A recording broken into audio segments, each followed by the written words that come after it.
de sua palavra, Pai. É que eu te peço, papai, e já vou te agradecendo em nome do Senhor Jesus e as palmas do Senhor Jesus. Amém.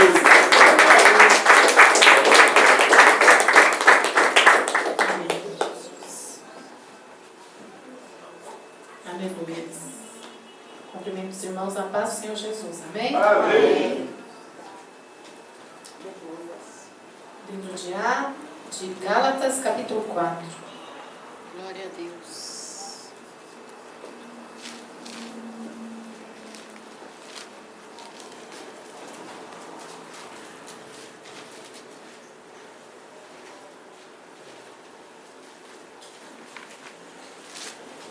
Aleluia, Jesus.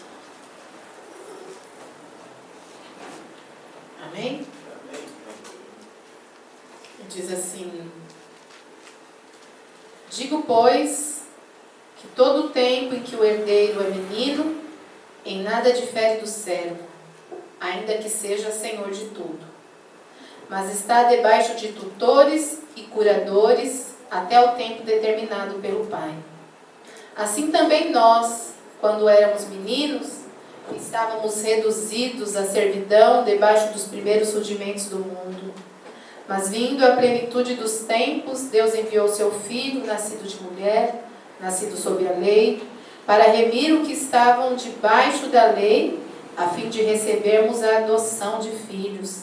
E porque sois filhos, Deus enviou aos nossos corações o Espírito do seu Filho, que clama, Abba, Pai. Assim que já não é mais servo, mas filho. E se és filho, é também herdeiro de Deus por Cristo. Amém? Amém. Os irmãos podem aceitar em nome do Senhor Jesus. É sempre Glória a um Deus. grande temor, irmãos, trazer a palavra do Senhor. Sim. Sou grata ao Senhor Jesus pela oportunidade e sempre aos pastores pela confiança.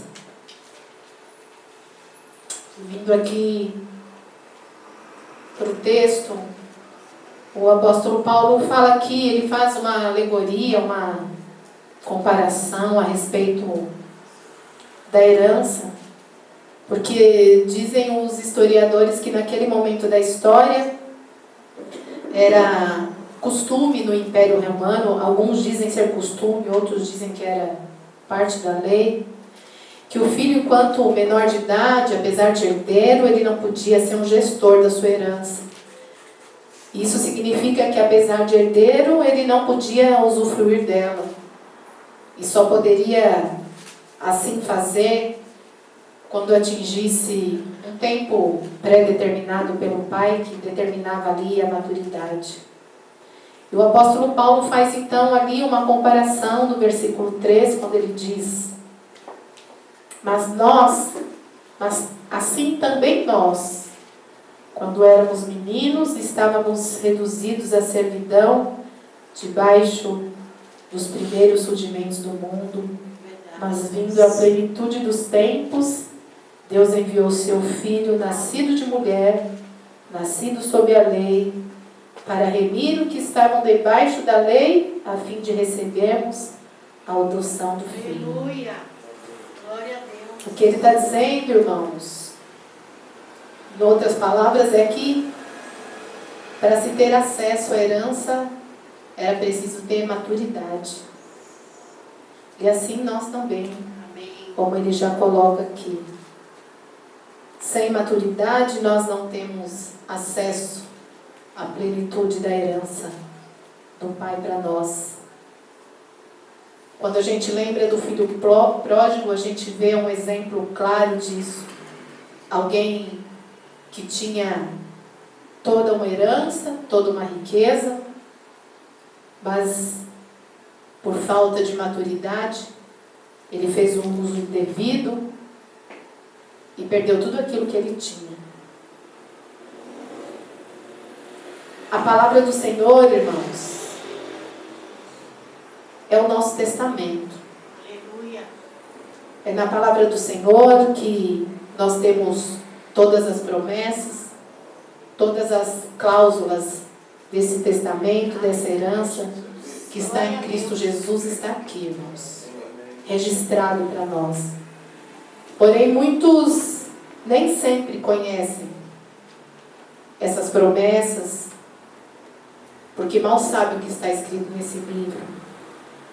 E aí a gente começa a meditar naquilo que o Senhor está dizendo nessa palavra, e a gente pensa, como é que se consegue alcançar a promessa? Talvez alguém possa pensar. Aí a gente vai no livro de Hebreus, no capítulo 6, o versículo 12, a parte B, que diz assim: mas sejais imitadores dos que pela fé e paciência herdam as promessas. Oh, glória. Para ser herdeiro, irmãos, tem que ser imitador daqueles que com fé e paciência também alcançaram. Nós bem conhecemos a palavra do Senhor e nós sabemos, irmãos, que o reino de Deus, ele tem processos. Livro de Marcos, capítulo 4, versículos 26 a 29, diz assim: e dizia, o reino de Deus é assim, como se um homem lançasse semente à terra e dormisse e se levantasse de noite ou de dia, e a semente brotasse e crescesse, não sabendo ele como, porque a terra por si mesmo frutifica, primeiro a erva, depois a espiga, por último o grão cheio na espiga. E quando já o fruto se mostra, mete-lhe logo a foice, porque está chegada a ceifa. É o reino de Deus, irmãos. Que assim como o Senhor faz aqui uma comparação de tempo, aqui no plano natural, não é diferente no reino espiritual, irmãos. As pessoas costumam achar que maturidade se dá através de tempo de igreja. Alguns acham que maturidade se dá através do nível de conhecimento que se tem. Mas a gente sabe que tempo não garante maturidade, irmãos. E também não basta a gente ter um acervo de conhecimentos. Há muitos cheios de conhecimento, mas sem relacionamento. E conhecimento sem relacionamento não serve para nada no reino de Deus, na presença do Senhor. Maturidade cristã se dá através de relacionamento, irmãos. É claro que a maturidade, ela passa pelo conhecimento. É importante se ter conhecimento. Mas esse conhecimento precisa ser traduzido em relacionamento. Conhecimento sem relacionamento só gera soberba, irmãos. Não serve para nada. As pessoas estão cheias de si, acham que muito sabe, e como nós louvamos aqui, é por Ele e para Ele que são todas as coisas. Sempre, irmãos.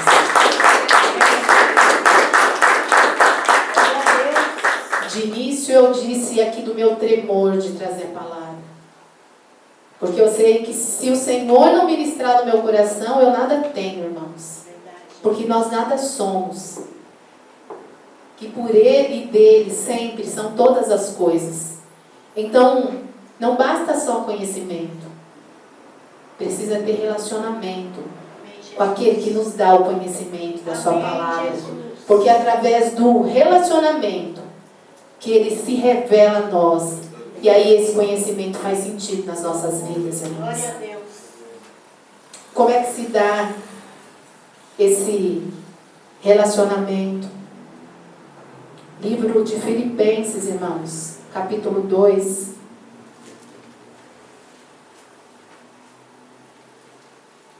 A partir do versículo 5, eu vou ler do 5 ao 7, que diz assim: de sorte que haja em vós o mesmo sentimento que houve também em Cristo Jesus,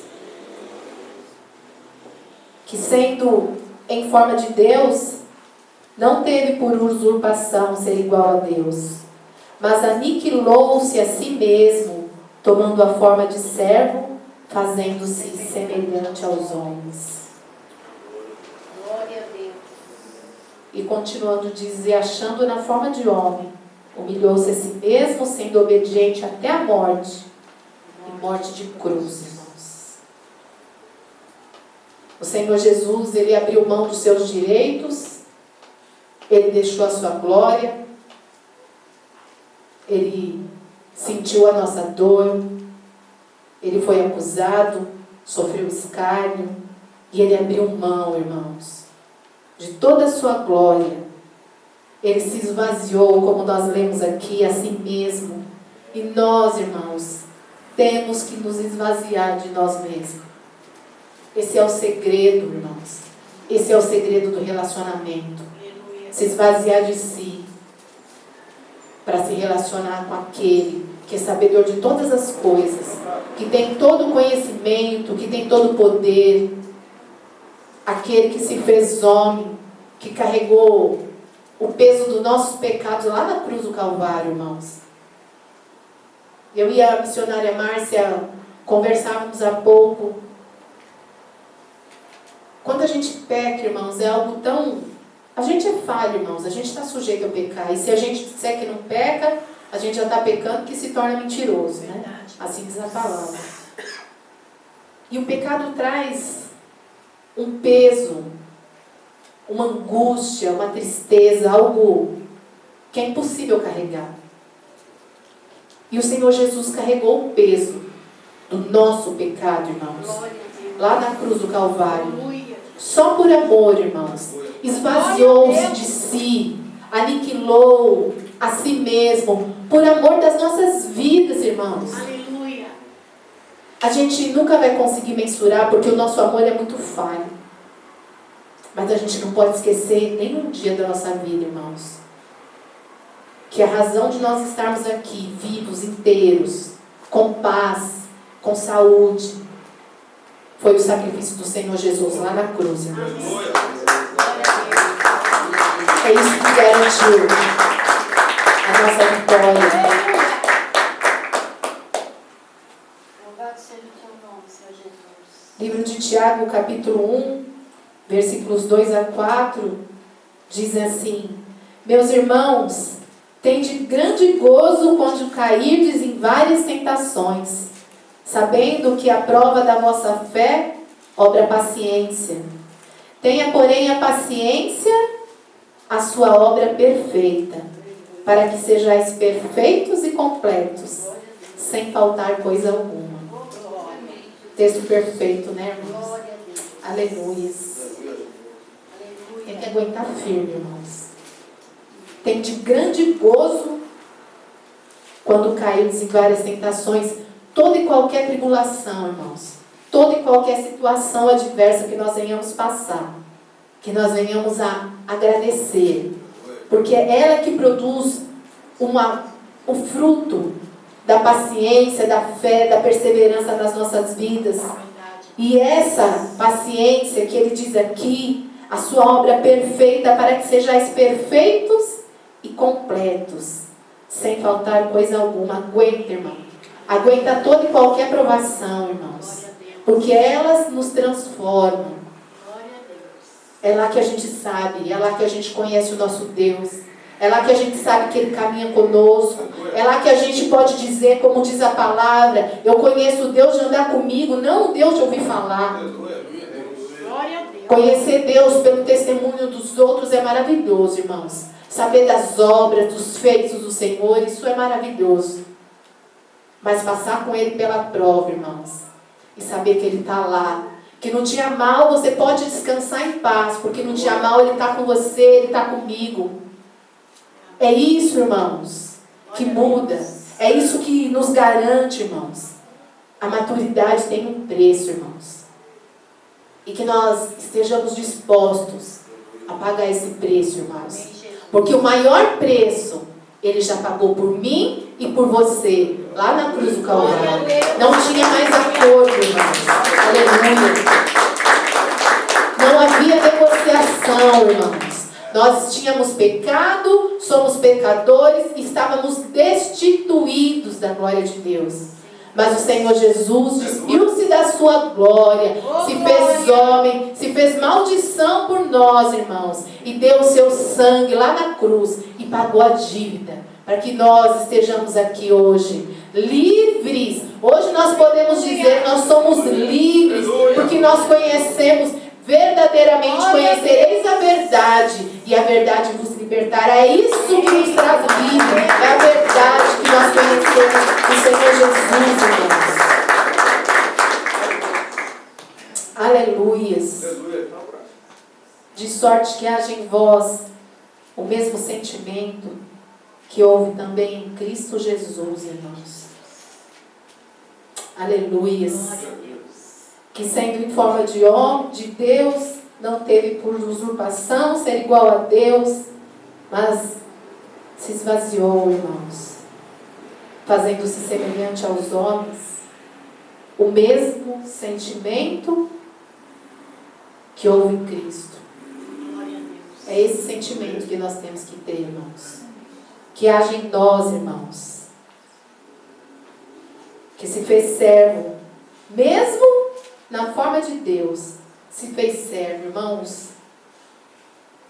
A gente precisa meditar muito na palavra do Senhor.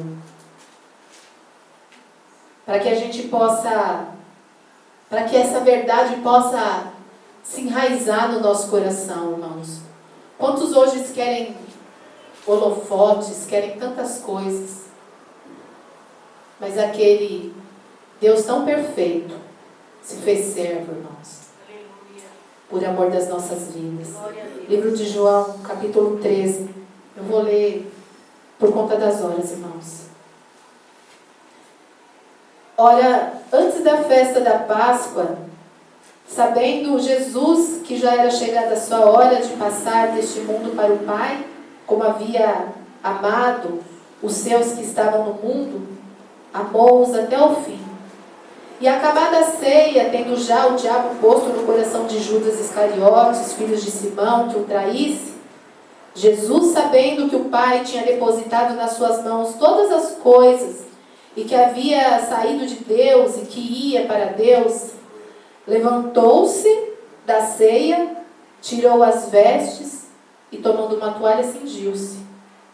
Depois pôs água numa bacia e começou a lavar os pés aos discípulos e enxugar-os com a toalha com que estava cingido. Aproximou-se, pois, de Simão Pedro, que lhes disse: Senhor, tu lava-me os pés a mim? Respondeu Jesus e disse-lhe: O que eu faço não sabes tu agora, mas tu saberás depois. Disse-lhe Pedro: Nunca me lavarás os pés. Respondeu-lhe Jesus: Se eu não te lavar, não tens parte comigo. Disse-lhe Simão Pedro: Senhor, não só os meus pés, mas também as mãos e cabeça. Disse-lhe Jesus: Aquele que está lavado não necessita de lavar, senão os pés, pois no mais todo está limpo. Ora, vós estáis limpos, mas não todos. Porque bem sabia ele que havia de trair, por isso disse: Nem todos estáis limpos. Depois que lhes lavou os pés e tomou as suas vestes e assentou-se outros outra vez à mesa, disse: Entendei o que vos tenho feito? Vós me chamais mestre e senhor, e dizei bem, porque eu sou. Ora, se eu, senhor e mestre, vos lavei os pés, vós deveis também lavar os pés uns dos outros. Porque eu vos dei exemplo, para que como eu vos fiz, façais também a vós.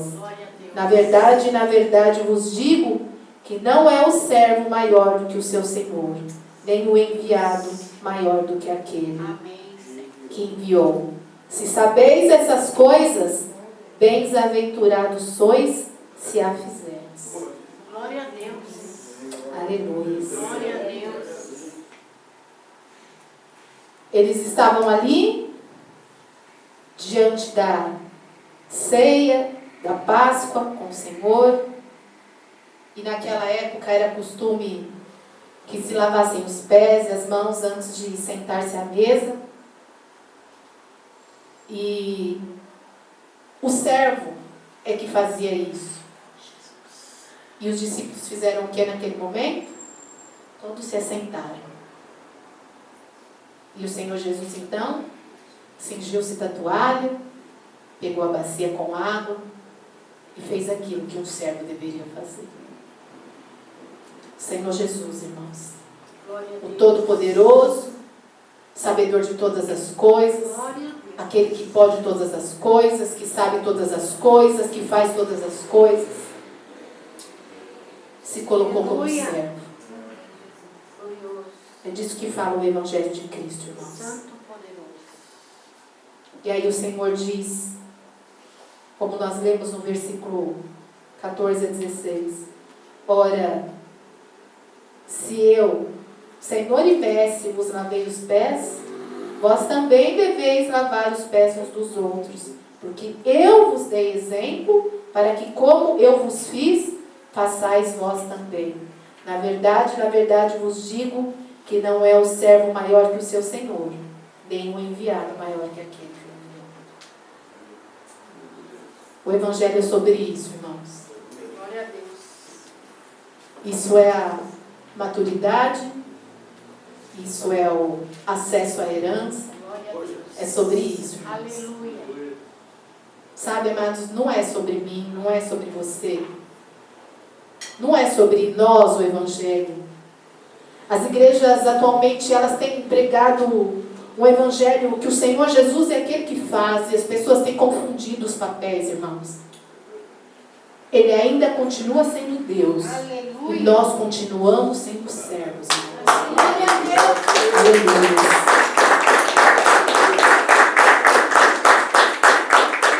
O Evangelho é muito mais do que receber as bênçãos de Deus, irmãos. O Evangelho não é sobre receber, é sobre dar, é sobre se doar, é sobre servir. E quanto mais a gente entrega, irmãos, quanto mais a gente se relaciona, quanto mais a gente conhece a Deus, mais fé nós temos nele, porque a fé se aperfeiçoa no caráter de Deus. É aí que a nossa fé se aperfeiçoa, irmãos. Na nossa entrega, porque nós conhecemos o caráter de Deus. E isso nos faz acreditar. Porque nós acreditamos, porque nós conhecemos e confiamos no caráter do nosso Deus. Aleluia.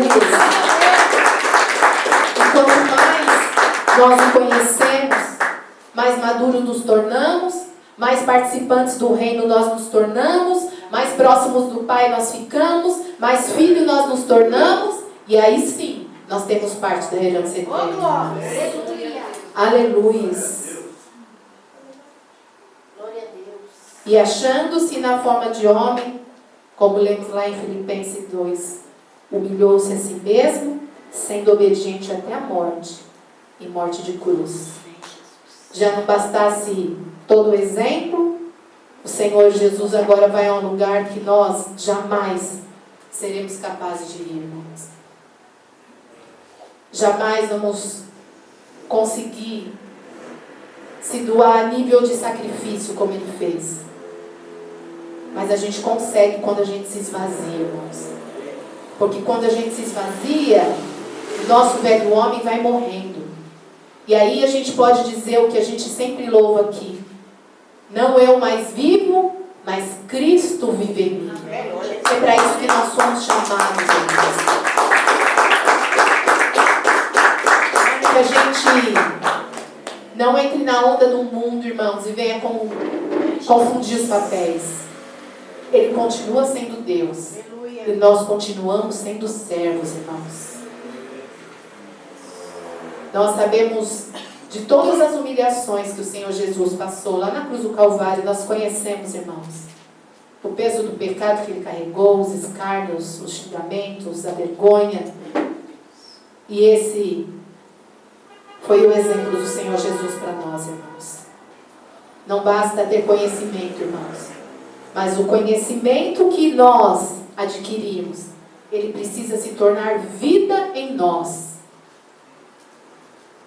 Aí sim ele faz a diferença, irmãos. Quando todo o conhecimento que nós temos se tornar vida. Eu faço, eu ajo, porque isso faz parte da minha vida. Não dá para separar, irmãos. O que está escrito aqui. Não dá para viver, só conhecer. Eu tenho que viver aquilo que o Evangelho fala. Que o Senhor Jesus nos ajude, irmãos, a cada dia, Amém, e Jesus. que haja em nós, em todo o tempo, Amém. o mesmo sentimento que houve em Cristo Jesus. Amém. Amém? Eu agradeço a oportunidade.